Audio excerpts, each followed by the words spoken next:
Hello, and welcome to Saving People Queering Things, a Supernatural podcast.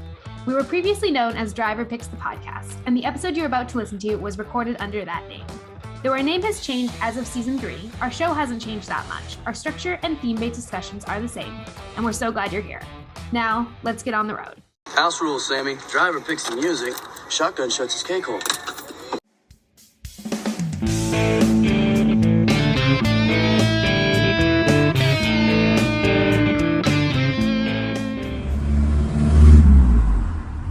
Hello, and welcome to Driver Picks the Podcast, the show where we talk about ghosts, road trips, and free will through every episode of the TV series Supernatural. Today, we will be discussing the pilot through the theme of promises. My name is Abigail, and I'm your host and genderqueer former Castiel cosplayer. Joining me today is my sister Sam, whose hair is almost as magnificent as Sam Winchester's circa about season 8.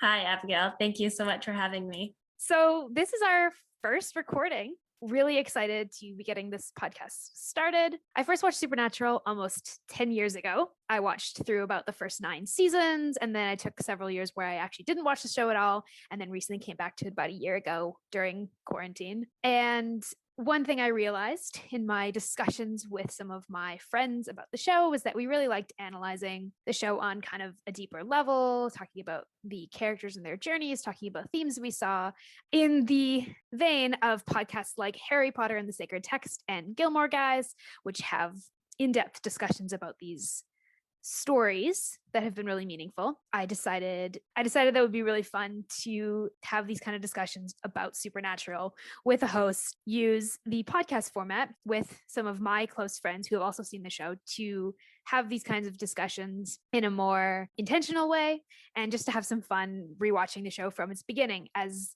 we're recording this podcast, Supernatural, the show, just ended 8 months ago, back in November of 2020. So we are finally working with a closed canon, which also makes this kind of the perfect time to start way back at the beginning in season 1 to see how the stories began, how it unfolds.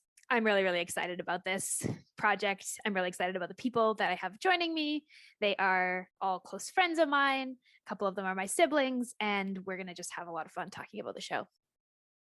So, Sam, wanted to give you the opportunity to talk about how you got into Supernatural originally, and anything you're excited for particularly. Thank you. I watched the show for a while and then didn't watch it for several years, and kind of recently came back to it since Abigail was starting this podcast and they asked me to join.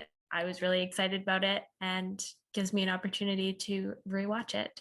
One thing that I really loved about the show when watching it was the dynamics between the brothers and the very strong family theme. That was one of my favorite things that I really identified with and I appreciated about the show. Which kind of ties in with like another reason I really love the show, which is its exploration of free will and choice and what it means to make significant choices that change your life and the lives of people around you, and what it means to maybe be told you are supposed to be something and then to choose a different path. Well, I think the other thing to mention would be, because we're siblings, it's cool to have that comparison of like, you're the older sibling and I'm the younger sibling. And I remember when we were first watching it, us identifying with the brothers and kind of like the dynamics of our own relationship. I could see some of the dynamic between us in the dynamic with Sam and Dean. Yeah. With that, we're going to jump right in. Normally, we're going to do a bit of a series recap at the beginning where I'll kind of remind us what's happened in the show thus far. Obviously, we are in the pilot. We don't have any show to recap you on.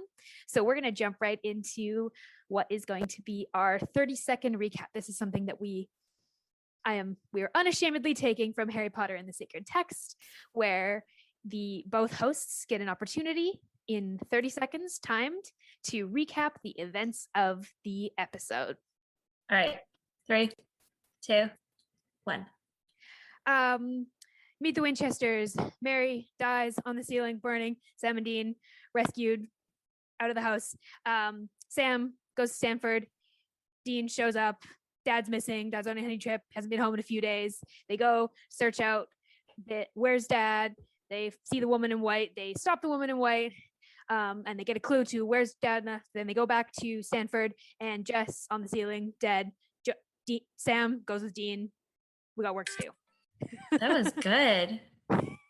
Now I have to do it. Now you have to do it, and you can Oh. choose your strategy. You can choose to try and do it like I did. You can choose to focus on things that I left out. Okay. It's really your choice. As the second person going, you kind of have the liberty to decide particularly if there's anything important that I left out. All right. So let me know when you're ready. Okay. 3, 2, 1, go. Okay, so we meet two brothers who their mom died when they were kids, and then we meet them as they're adults, and they've kind of reunited. One of them, Sam, is not a fan of the hunting scene, and he wants to live his own normal life. And Dean tells him, "Look, our father's missing. We need to go hunt for him, look for him." And so they go and they hunt this ghost. And at the end, we find out that Sam's girlfriend died. That's it. My time is up. That was great. I think we really got the essence of this episode. Damn. 30 seconds. It's not a long time. No.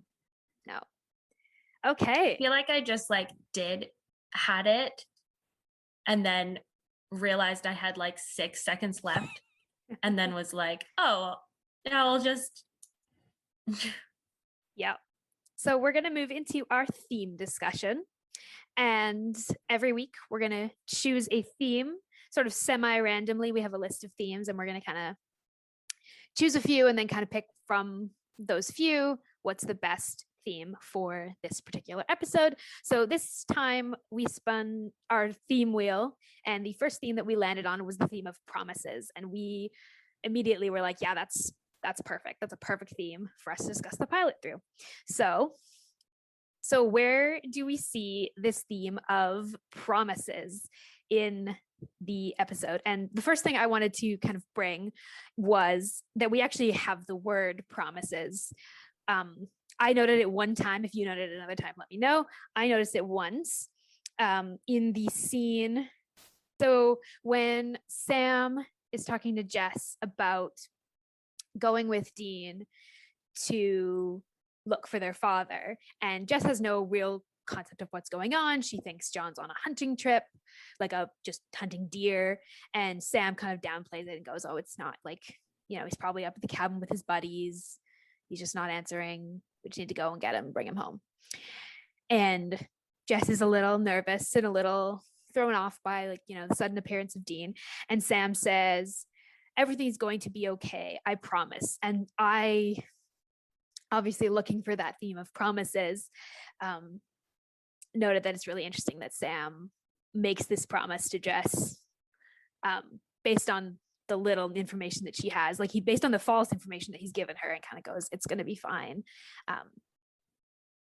And I think he genuinely believes it's going to be fine, whether or not that's sort of a denial of the reality is maybe something I'm not sure. Right. I'm not sure if did you notice? I'm not sure. Did you notice that part? Do you have any thoughts? Okay. Well, honestly, I was so excited to be watching the show that I kind of forgot that I was supposed to be looking up at the theme. That's fair. It's okay.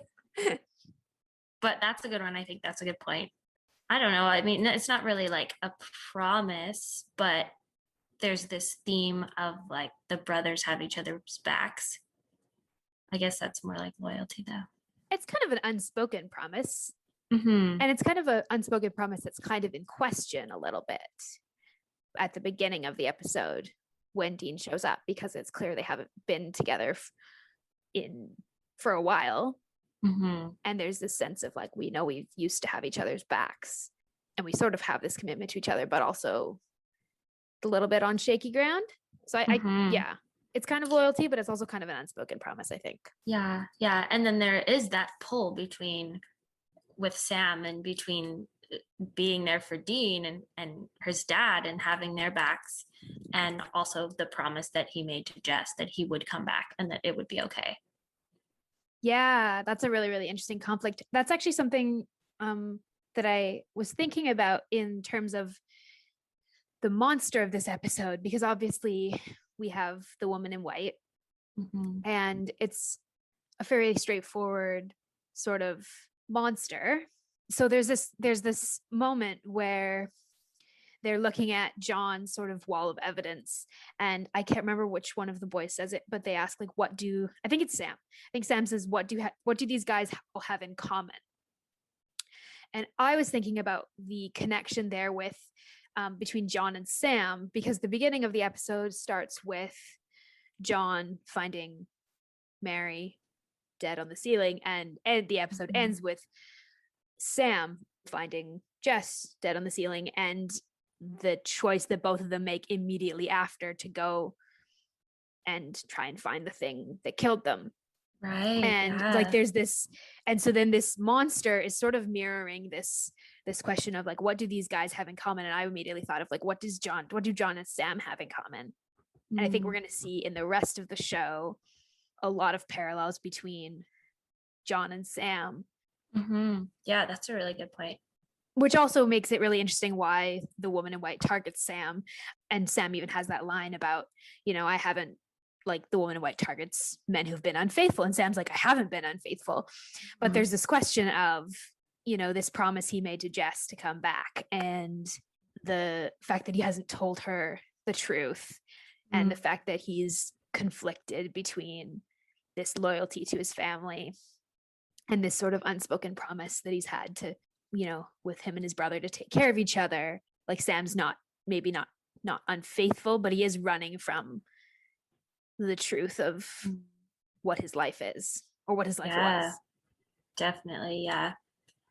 And that's like, I don't know if this is a spoiler or not, but that's a theme with Sam throughout the show, is his struggle with accepting who he is in the life that he was born into and wanting a normal life.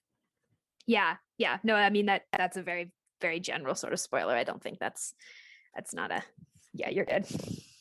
Well, and Sam, and that even tracks with what Dean says when they're on the bridge, where he says, sooner or later you have to face up to who you really are.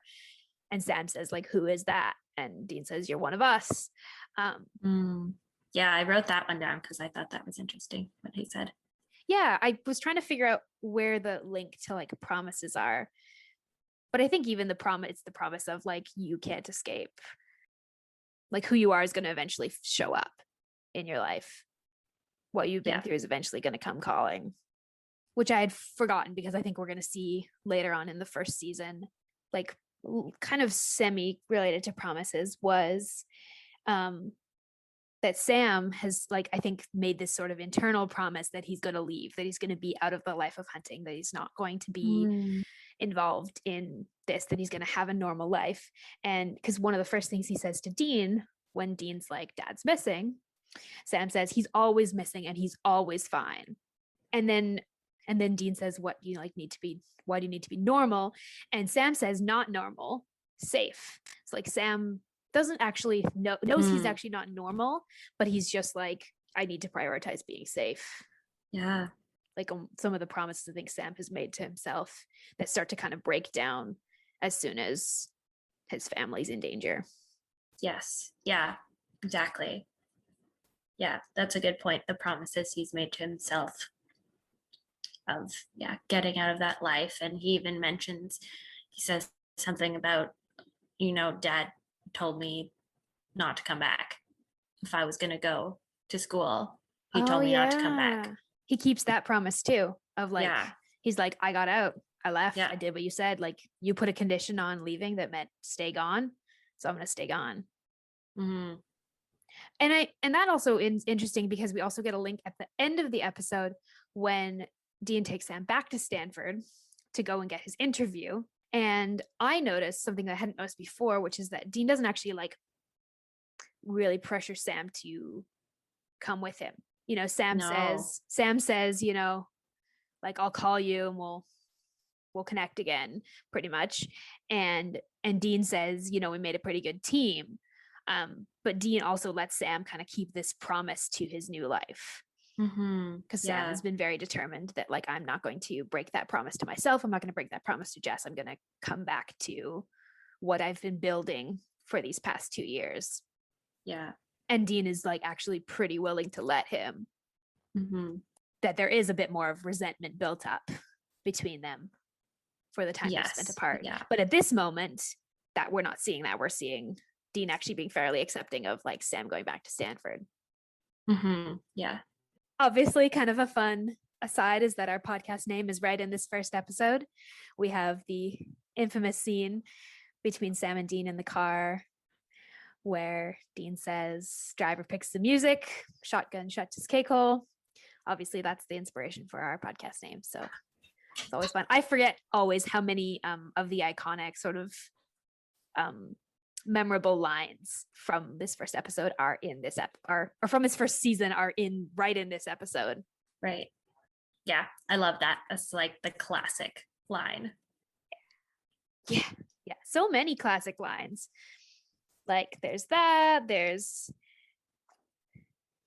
just there's a lot of scenes that are that. No chick flick moments is in this episode. Jerk bitch. Yeah, is in this episode. Yeah, there's a lot of iconic stuff that's really good.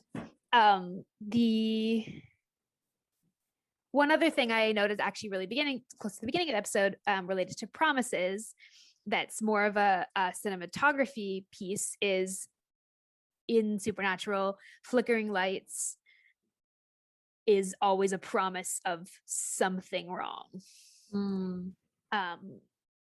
And we see that obviously in the very, very first scene. We see that with the woman in white. We also see that with the first scene of Sam and Jess when they're in bed and there's this sort of flickering, and that's not actually a monster. Like every other time in this episode where there's that sort of promise of something bad is coming, it's a monster. In that scene with Sam and Jess, when Sam hears noises and gets out of bed to try and investigate, it's actually just Dean showing up. Right. But it's still this sort of like symbolic, like this sort of promise of like something ominous is coming.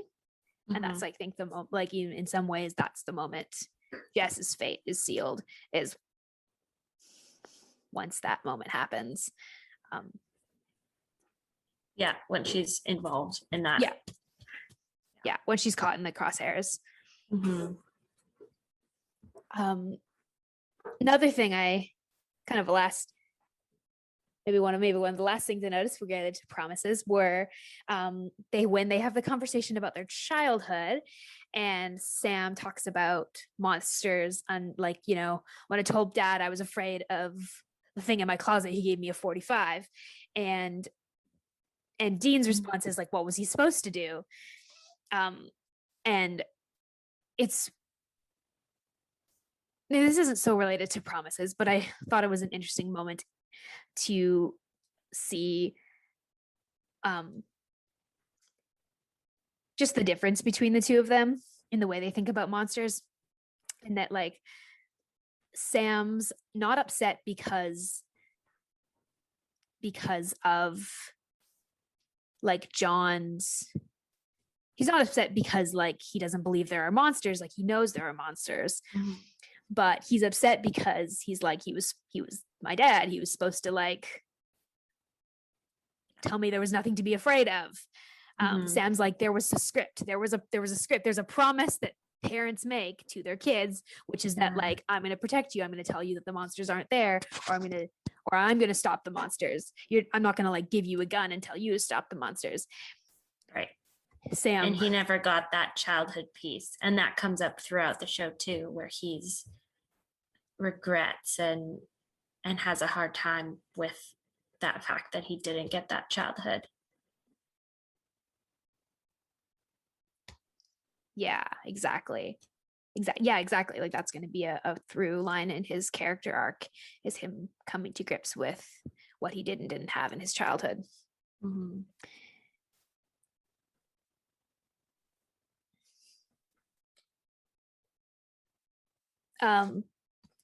Any other like final thoughts around theme or just anything else you noticed that you want to like bring up from this episode?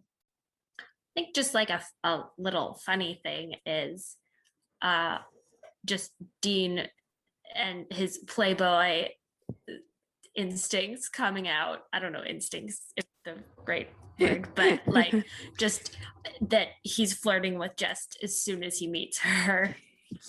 Yeah. And that's a theme for him as well, that he's this very like flirty playboy guy. Yeah, we're gonna get this like persona of Dean's, which is basically I'll flirt with anything that moves, and it starts right here. Like no shame. Also, the fun pop culture stuff I noticed with Dean, like he calls the police officers.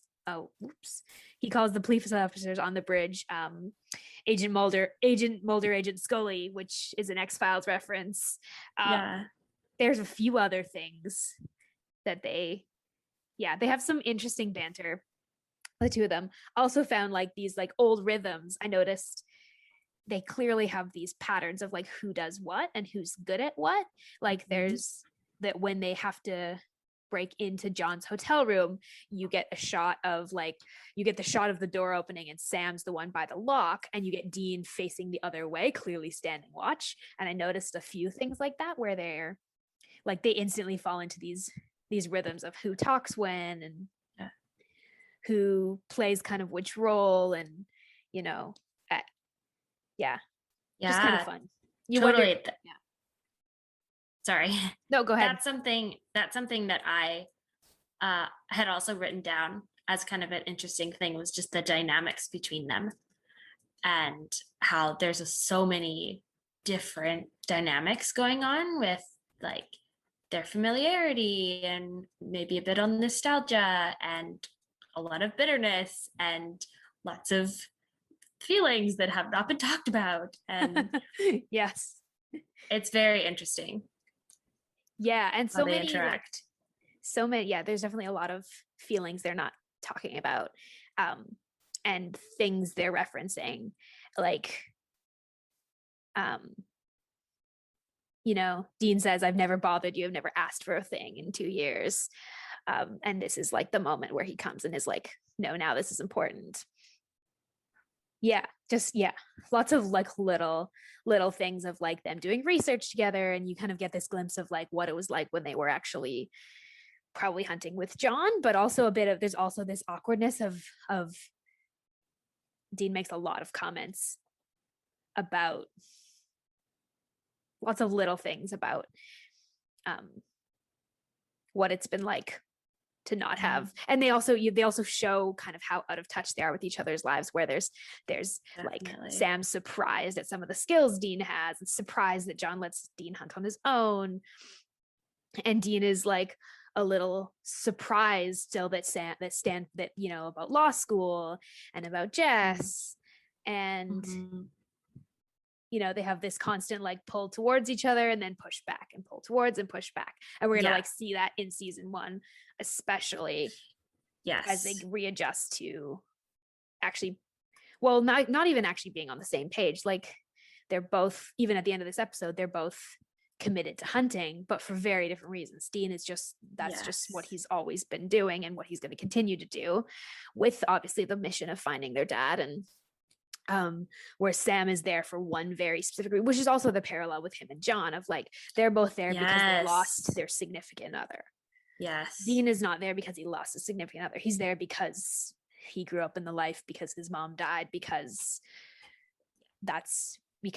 he's loyal to his dad, and that's his dad's mission, and like and that's who he feels like he is. That's kind of what he what he was born into, and he owns that. And because he's loyal to Sam at this like once now that Sam is involved, because Sam wants to find who killed Jess, Dean's also going to be committed to that cause. And Dean's also very committed to family and the family business, and that shows up a lot throughout the show. But I think there's even something he says in this episode that's about family. I can't remember what it was. Yeah, no, there is. I think it might be in the conversation, the sooner or later you need to face up to who you really are. I think, one of us, he's trying to make it like, you're part of this family and this mission and this. Also noticed, I didn't get a chance to look this up, but one of the first scenes where they're driving together, there's a song playing, and the first line of it is "It's so good to be back," which I think. Oh, that's cool. Yeah, I didn't get a chance to look up what the song was, and it's like I think it's a classic rock song, but again with those little cues of like they've done this before. This is them back kind of where yeah. Yeah, I definitely felt lots of like nostalgia with them. Yes, and yeah, I think that's a really good emotional through line of this episode, is that nostalgia, but also the unknown of the future and of why we're them actually being there for very different reasons. Like I think for Dean, there's a lot of the nostalgia and the like missing of his brother, and for Sam, I think there's more of the I had a plan for my life. Like I was actually going to take charge of my decisions and actually going to keep the promises I'd made to myself. And now I have a new promise to myself, which is that I'm going to find the person that I'm going to find whoever killed my girlfriend. Like we've got work to do. And this is going to be, this is not really a spoiler, but one thing that is I really loved, season 15, which just finished not too long ago. Season 15, in its first episode, has a callback to this episode, has the "We've got work to do" line, and the same shot, which now every time I see this shot, I can think of also the scene in 15. So I don't know if we'll keep that in the episode. Cool. Yeah, it's a really cool shot. Okay, so another segment we wanted to have in this podcast is, so we're going to keep track of a few different things throughout the episodes. One thing we're going to keep track of is major character deaths, because if you've watched any of Supernatural, there are a lot of them. There are a lot of characters that do die. There's a lot of story arcs that revolve around death and resurrection and lots of things that we will get to. But for our major character death counter today, we have Sam. Do you know what? We have Mary. Yep, we have Mary. At the beginning, the mom, and then at the very end, this is a parallel in the same way, Jess, Sam's girlfriend. Yes, I think that's the only two major. Obviously, we have some monster death, we have some civilian death, but we've got two major character deaths in this very first episode. And bookending the episode. Yeah, which obviously they're not, don't necessarily come back. Like they're characters that show up in the first episode and die in the first episode, but they're referred back to so much. So they're kind of main characters, even though they die right away. Yeah, they're very important to the personal character arcs of both boys. Yeah.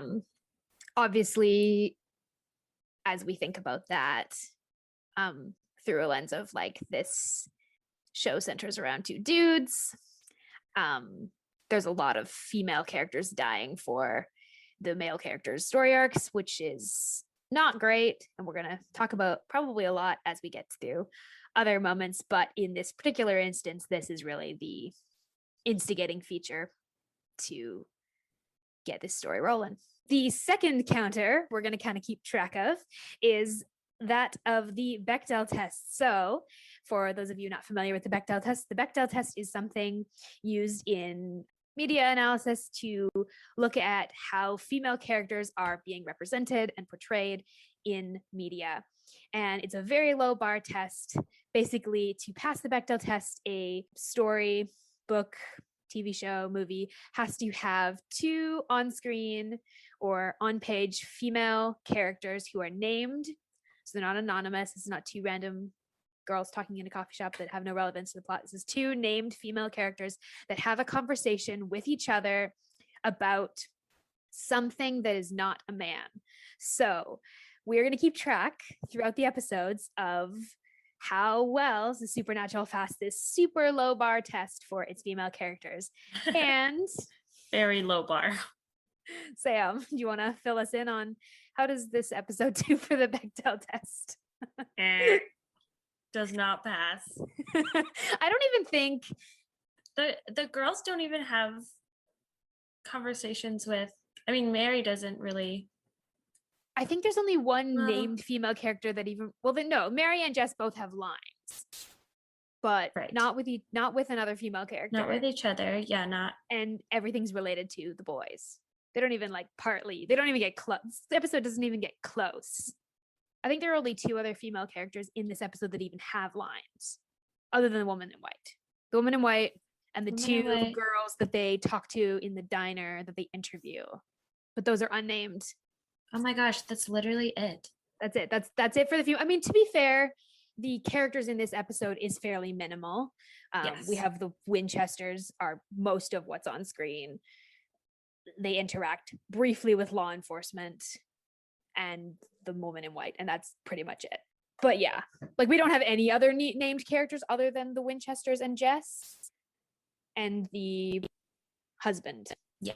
So we have a 0 on the Bechdel test counter at this point. I think it might, I have a feeling it might take a few episodes. Hoping. I feel like this is going to be depressing. I think it's going to be depressing until much later seasons. And even then, I think there's going to be less times than we think where they talk about something that's not talking about the male characters. Yeah. And then the last counter that we're going to do that we won't really do today because we don't have anything to do it with is will be dropped plot points. So things that are referenced that are then never referenced again, things that are dropped as important world building tips or world building information that is just then not kept up with. I actually think this episode does pretty well at being like most of its lore will become significant again. Mm-hmm. I don't think we're going to have another woman in white for a really long time, but we don't really have any other lore about monsters. And they set up like the salt and the, the things like that. It kind of set it up pretty well to build on. Yeah, and that's not really a dropped thing because they will, just like you said, build on it. Mm-hmm. So these counters will probably get more interesting as we go along and we get a little bit deeper in. Well, thank you for joining me, Sam. This was really fun. Yes, thank you for having me. This was really fun. Next time on Driver Picks the Podcast, we'll be discussing Season 1, Episode 2, Wendigo, through the theme of belonging.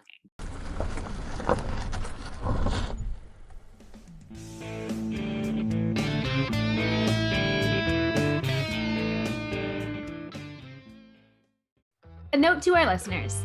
This episode was recorded prior to our Season 3 name change, where we went from Driver Picks the Podcast to Saving People, Queering Things. For all of our new social media platforms, visit queeringthingspodcast.com.